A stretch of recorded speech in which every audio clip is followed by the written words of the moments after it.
Estamos de vuelta con el candidato presidencial Marcel Clos. Hablamos del agua, de la vivienda, de la salud. O sea, del agua aún no hemos hablado.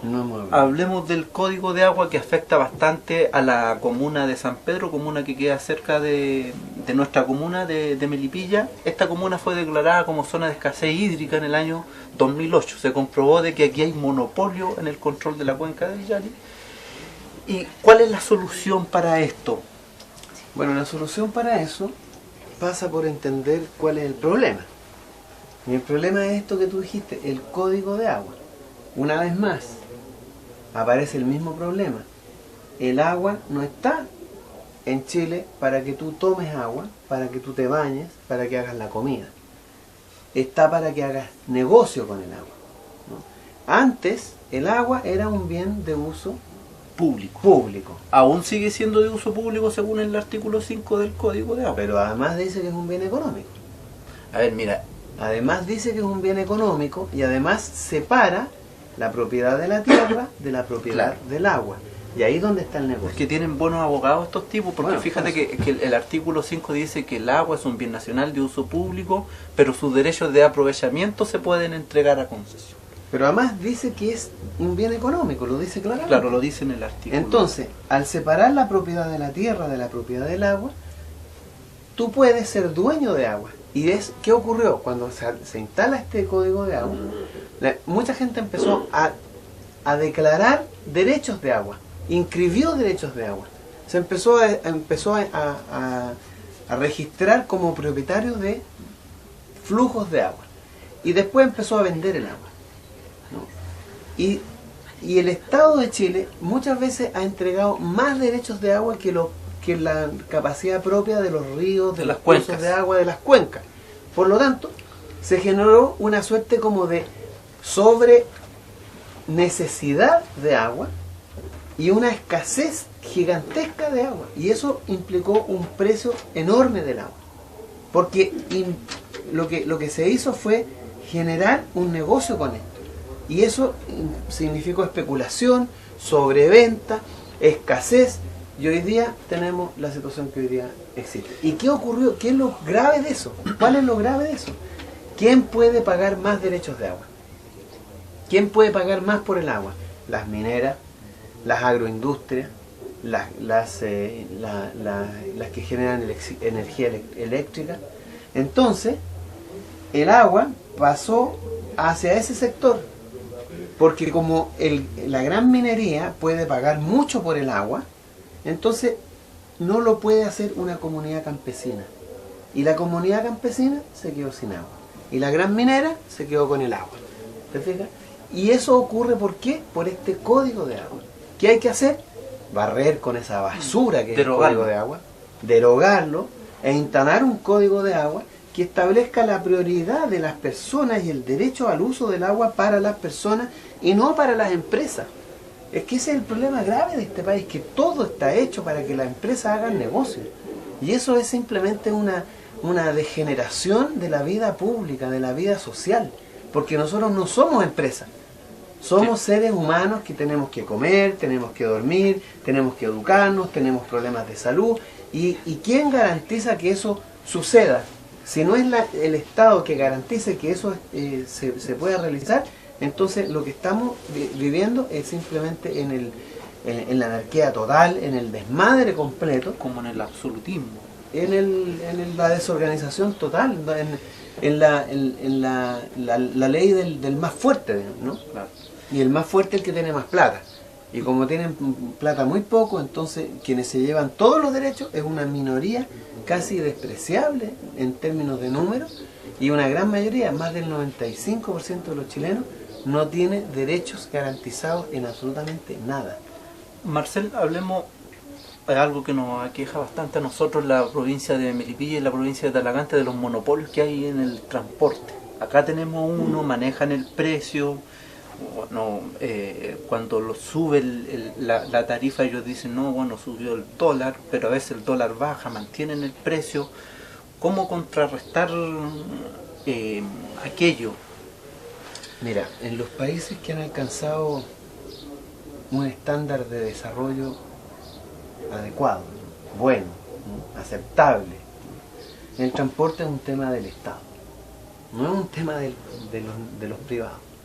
Hoy día en Chile, como todo es negocio, el transporte también es un negocio.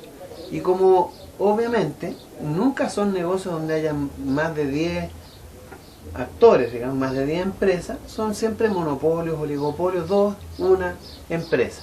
Y cuando tú tienes una situación así, entonces tú haces lo que quieres con el precio y das el servicio que quieres porque puedes hacerlo. O sea, hay más Estado. Acá lo que hay que hacer es que el Estado se haga responsable del transporte. Cuando el Estado se hace responsable del transporte, lo que hace es garantizar que el precio del transporte sea adecuado al presupuesto de las personas.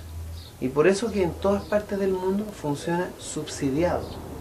O sea, el Estado, si cuesta 10, te cobran 8 y la diferencia la pone el Estado. Aquí pasa lo mismo. Con el Transantiago pasa lo mismo, pero de una manera mefistofélica, diabólica, porque el Estado garantiza la utilidad del empresario, ¿sabes? Garantiza la utilidad, no garantiza que la persona que va a ir a subirse a la micro va a tener un costo adecuado, sino que garantiza que el que te presta el servicio, el dueño de la micro, tenga una cantidad dada de utilidades, y si no tiene esa cantidad de utilidades, entonces el Estado le pone las utilidades. Esto, mira, es que este país es el límite de la locura, es el límite del abuso. Acá nosotros en Chile vivimos una sociedad abusadora. Abuso en el transporte, abuso en la salud, abuso en la educación, abuso en las pensiones. Mira, los viejos van a salir con pensiones de 100.000 pesos. 6 millones de chilenos van a terminar su vida laboral con 100.000 pesos de pensión. Y el 90% con menos de 200.000 pesos. Es que lo que pasa con el tema de la AFP es una cuestión que realmente ¿Vayamos a la AFP ahora? Es un caos, es una cuestión grave. Yo se lo digo a los chilenos, es grave lo de la AFP. Mira, es muy grave. Sinteticemos en la AFP. El año pasado salió un informe de la Superintendencia de Pensiones, en donde se dio a conocer cuáles son los ingresos que tiene la AFP. Y tú has señalado de que el país debe dar un giro hacia un mecanismo de reparto, sí, ¿cierto? Que se distancia un poco de lo que propone París y Yominami. Ellos quieren colocar una AFP estatal, pero dentro de este mecanismo de AFP de capitalización individual y de ahorro forzado. ¿Cuál es la ventaja y la desventaja que tiene este mecanismo de reparto y por qué tiene la tendencia a mejorar las pensiones de las personas? Mira, en primer lugar, opera en la gran mayoría de los países del mundo el sistema de reparto. ¿En cuáles, por ejemplo? En Alemania, en Bélgica, en España, en todas partes del mundo, en Argentina. En Argentina eliminaron la AFP. Yo estuve ahí en la votación, a mí me invitaron porque di una conferencia sobre el tema de la AFP, cómo funcionaban en Chile, y ellos después de eso, bueno, no después de eso, sino que ese mismo día votaron eliminar la AFP. Porque las AFP son un negocio, solo un negocio. O sea, ¿qué es lo que hace la AFP? Te cobra a ti por guardarte la plata, él te la invierte. Y tú, al final de tus años de trabajo, tienes un pozo de plata y es el que te Pero mira, te disculpa, según este informe que se entregó el año pasado, en el 2012, se dice que la AFP tienen ingresos anuales de 4,3 billones de pesos. Billones de pesos. 1 billón son 2.000 millones de dólares, ¿cierto? Pero hablemos en... Son 2.000 millones de dólares. No, 1 billón es 1 millón de millones. Ah, sí, pues 1 millón, pero 1 billón traducido al dólar son 2.000, sí, claro. Más o menos, 2 Sí, son 2, me parece. Dólares. Colocando el dólar en 500, pero no vamos a entrar en los márgenes, como para redondear. Ya. Y tienen gastos, o sea, pagan en pensiones 1 billón porque el otro lo pone el Estado, ¿ya? Esos 3 billones, ¿a dónde van a parar si tienen ese excedente? Esos van a los fondos de los trabajadores. No, pero esos 3 billones de excedente, ¿qué hacen la AFP? Que les sobra porque pagan 1 billón al año y tienen ingresos de 4, sobran 3. Sí. ¿Qué pasa con esos 3 billones? Eso es una parte, son utilidades de la costos, digamos, que te cobran a ti, y otro lo ponen en los fondos de las personas. Y esos fondos ellos los invierten en acciones, en instrumentos financieros, en swap, options. Pero es verdad que compran bonos de deuda de otros países con esos dineros. Eso o es sea lo que que te digo. Mira, lo que le ingresa a la AFP son, como tú decías, más o menos 4.3 4.3, o sea, como 8 millones de dólares. de dólares, claro. 8 millones de dólares. Y ellos gastan 2 millones de dólares. 2 millones. Le quedan 6 millones Le de sobran dólares. 6. De esos 6 millones de dólares, una parte se lo embolsan como utilidades para ellos. Como renta. ¿Ah? Deben ser como un tercio probablemente. Y el resto lo ponen en los fondos de los trabajadores. Y estos fondos los invierten en los que se quedan en Chile, se van, por ejemplo, a acciones, bonos de deuda, instrumentos de deuda de los grupos económicos que trabajan en Chile. Pero es cierto que le entregan dinero a los bancos, a la Sí, banca, y la banca, o sea, una tasa de interés baja, y después la banca te presta el dinero a ti a una tasa alta de interés. Lo que pasa es que... ¿Eso es real o es una especulación? No, es que mira, tú tienes que pensar, si tú eres el que administra los fondos de los trabajadores, ¿qué haces tú con esta plata? La tienes que invertir solo en instrumentos financieros. Y entonces va y un banco ofrece un instrumento financiero, porque todos los meses entra plata. Todo. Entonces tú tienes que decir, bueno, ¿qué hago con esta plata? Yo tengo que administrarle a los trabajadores esta plata. ¿Qué hago con esta plata? Tengo que invertirla, tengo que comprar algún instrumento financiero.